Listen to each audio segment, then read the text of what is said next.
So take two. Hey guys, welcome back. Today we're doing something a little bit different. We've just started this whole like 5-minute spiel, and now we got to start over.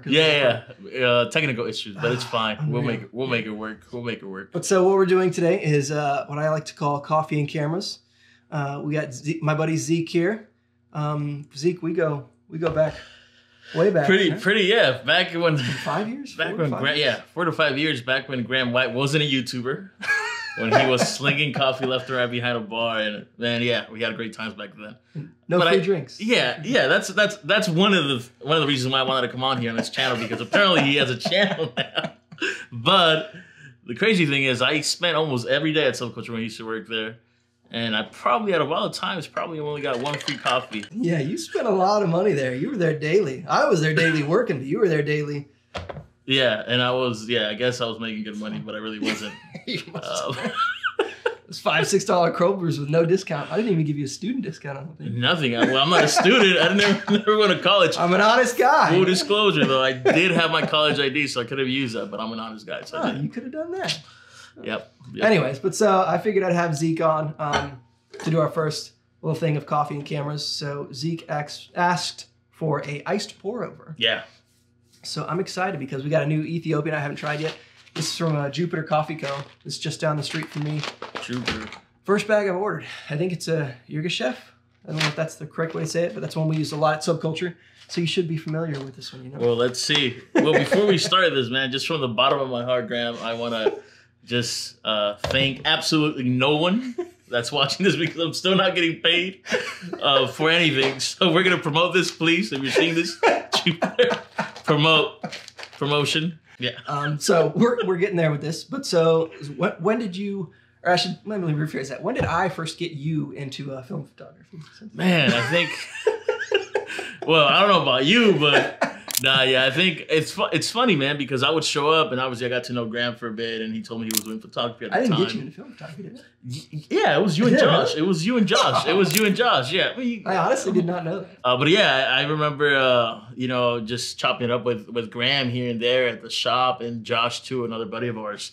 And at the time, man, I wasn't shooting. I had a background in video and editing and photography, but I have left that for about 4 years. So I remember seeing them with these old school cameras, vintage cameras. I was like, hey man, like, what is that? What are you guys shooting? It's like, oh, we shoot film, 35 millimeter. I have no idea what that is. I'm like completely out of the loop, but I was intrigued at the same time. So yeah, little by little, just being the annoying person that I am, just asking questions and asking about cameras and seeing if they had free cameras that I can borrow. Actually, he actually did give me a few in the beginning. First one was broken. In the beginning, yeah, he gave me a broken. Was it a Mamiya Sakura? Yeah, Mamiya Sakura. I had the shutter wasn't. I think it's that one there that I still have to fix again. Or no, that's a different one. It was pretty bad though, to the point where I had to use a wrench to advance the film. And this is a guy that has no idea how to shoot film at the time. But essentially, the road didn't come out that bad. And I mean, I'll probably send a few pictures so you guys can see them. It wasn't too bad.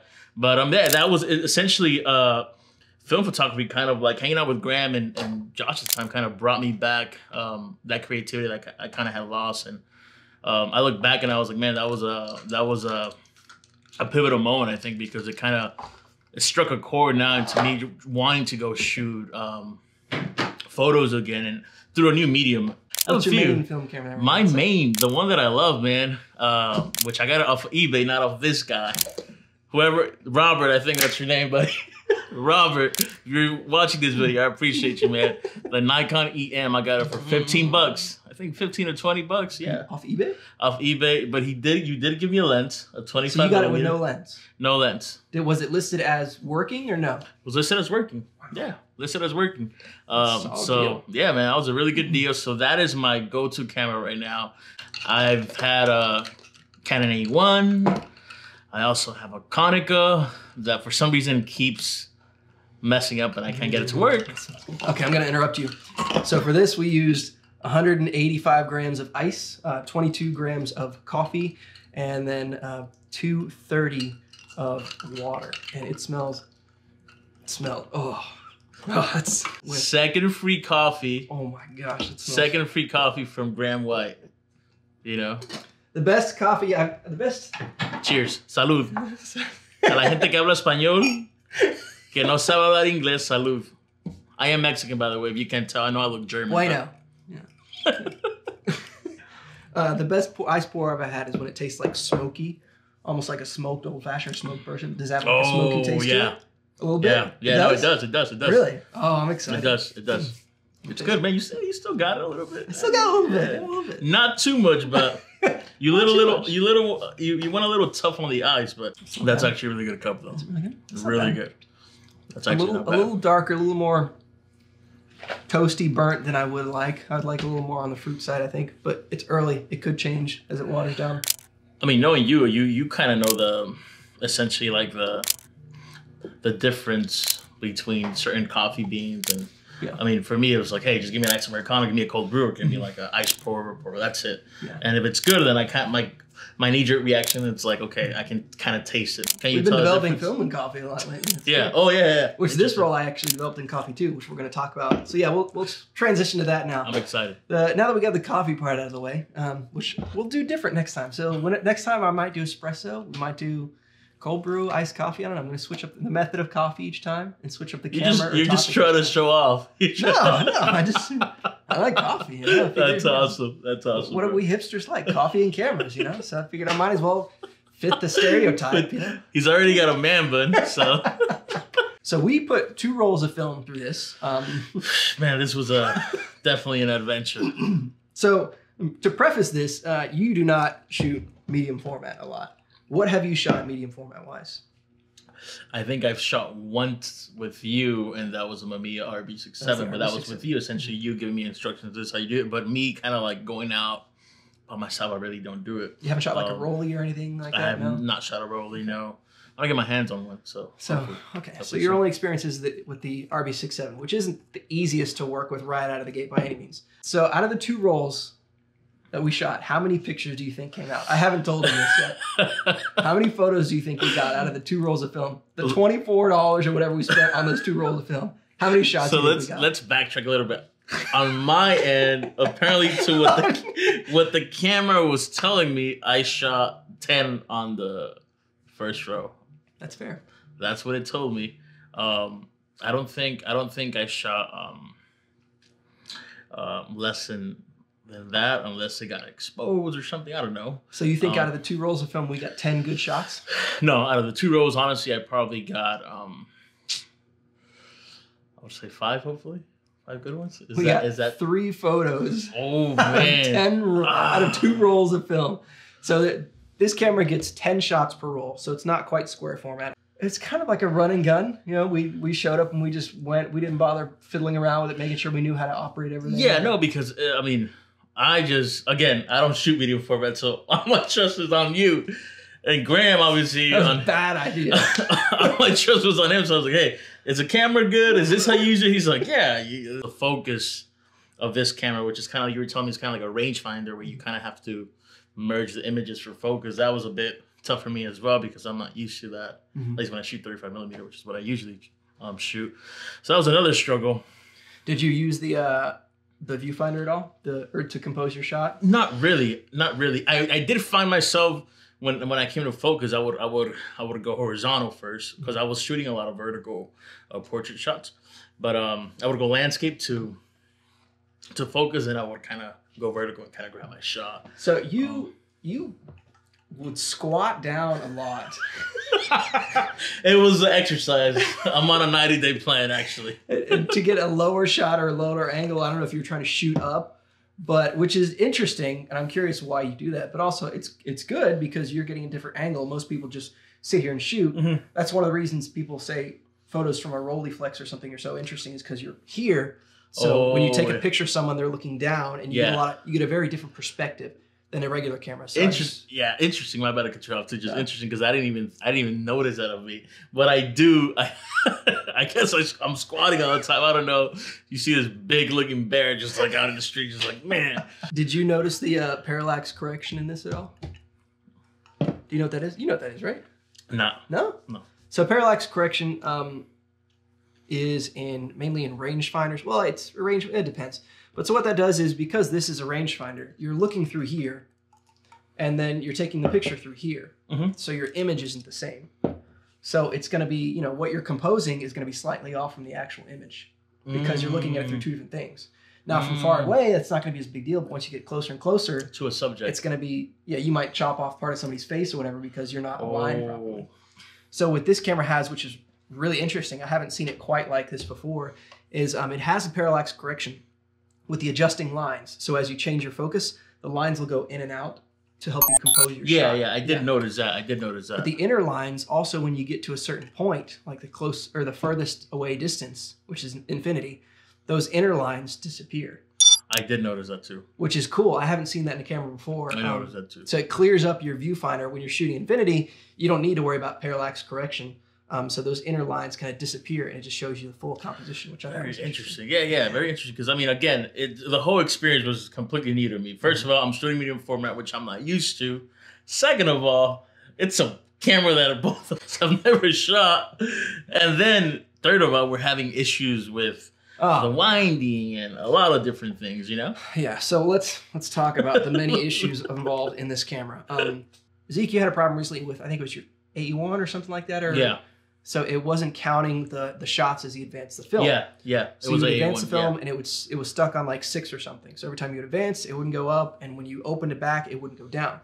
So there's a spring that's loaded in there so that when you close the film door, it locks that in place so it starts the advance, starts the count. Oh, wow. So when you open the backing, it resets to 0 because that spring releases. Oh, okay. So I, of course, being me and just assuming, as we did with everything in this camera, I assumed that when you take this film back off, it has that same kind of concept where it resets back to 0. It does not. So the first roll we put in here, you know, Zeke messed up pretty badly, and no. So I put the roll of film in. I put the roll of film, and I loaded it and advanced it. You know, you'll see the process how it goes from like 1 dot, 2 dot, 3 dots to the number 1, which is where you start. So I got to that point, and I handed it off to Zeke to let him go to town and see what he could do with it. But it didn't advance past like the 2nd or 3rd shot. Interesting. So he got all the way to the end, and I looked at the frame counter. It was all the way back to the beginning. So I opened up the back, and the film was still there, only on like the 2nd or 3rd shot. So I closed it up quick, kept playing with it, and finally I got it to catch. I don't know if it didn't catch or what. And I developed that roll. Nothing came out on that roll, which means it never went past like the 2nd or 3rd shot. And then the ones that were before didn't come out at all, so it was all blank. So why that is, I don't know. But the thing with this is the advance on this is... It's a bit hefty. It's hefty. Yeah, it's substantial. And it's metal teeth. And of course, once you get back to 0, or you finish your last shot, it goes in a little bit further.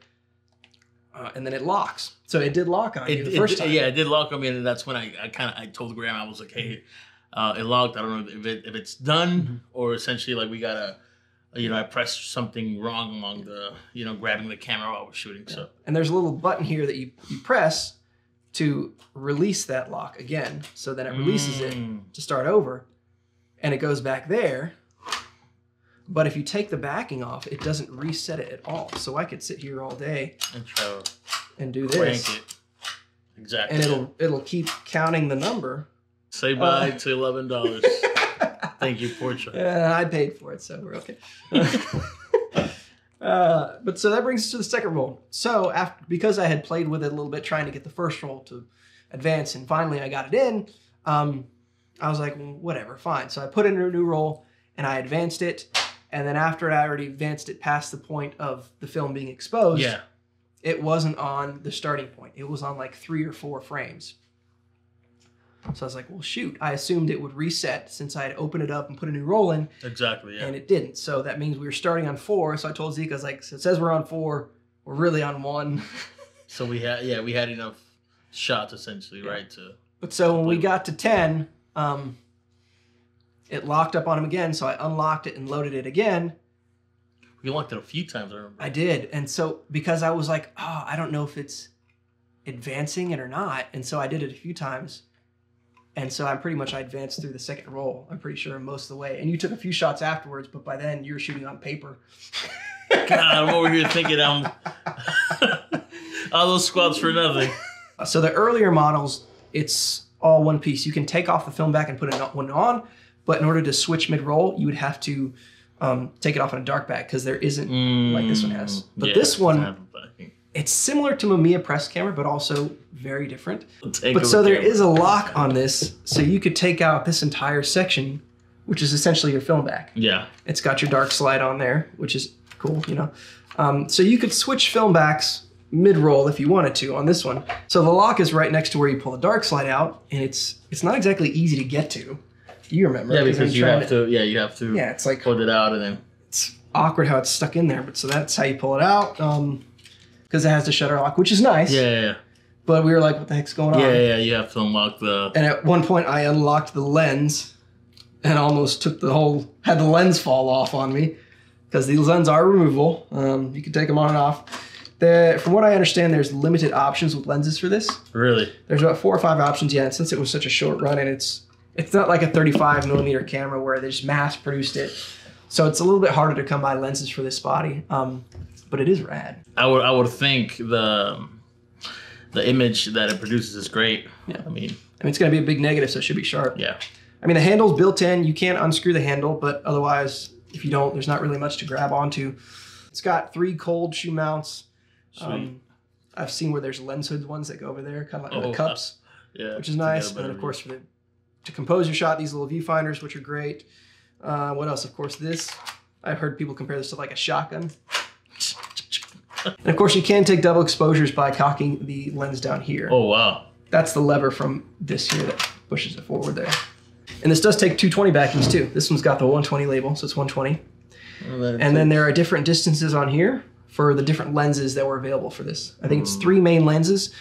So there's different measurements on the focus knob, which I don't really know is how useful, because if I'm looking through the viewfinder, I can see what's in focus. Exactly. It's not a focus patch. But I guess if you were doing something on a tripod, or you wanted to zone focus or whatever, you could look at that and compose your shots that way. There are the 3 pictures that came out. Oh, those are some of the bad ones too. Man. Of course, the bad ones that came out. Hey man, if you're seeing these right now, I want to let you know that is not. I had a bad day. 2 bad days. Well, it also we shot Portra 160 or yeah. I think we pushed it, right? I think we shot it straight at 160 because it's so bright out. So we shot Portra 160 at over 500th of a second. We shot it like f12 to f16 or f11 to f16, somewhere in that range for most everything, because we went at lunchtime, so it's broad daylight. It was bright out, yeah. Is that the one that we thought would look really cool in color? Yeah. It was a sushi place. Yeah, it's like pink. Even with how bright it is, you still have clouds in that photo. Yeah. See, I'm not that bad, guys. I'm not that bad. First time shooting a new medium format camera. Any other thoughts? No, man. I'm just kind of bummed out. Bummed out about the whole fact that not really bummed out. I'm glad we got something. I'm just like things like that happen. I think we're out shooting with a new camera, and I think it was worth a shot. So we'll have to do this again, but with a camera that you're more familiar with and one that we know works. Maybe we'll stick with 35 millimeter. Maybe we're not skilled enough. Maybe I'm not at that level like I think I am. We're not at the skilled medium format level yet. So take that back. Stick with a 35 mil. I am. If you could steal one camera from me, what camera would you steal? It would be the RB67 right now. Right after this episode, he might go make some more coffee. It's sitting back there on a shelf. It'll just be disappeared. If you guys don't see the next episode there, it'll be a big is it in the frame? Yeah.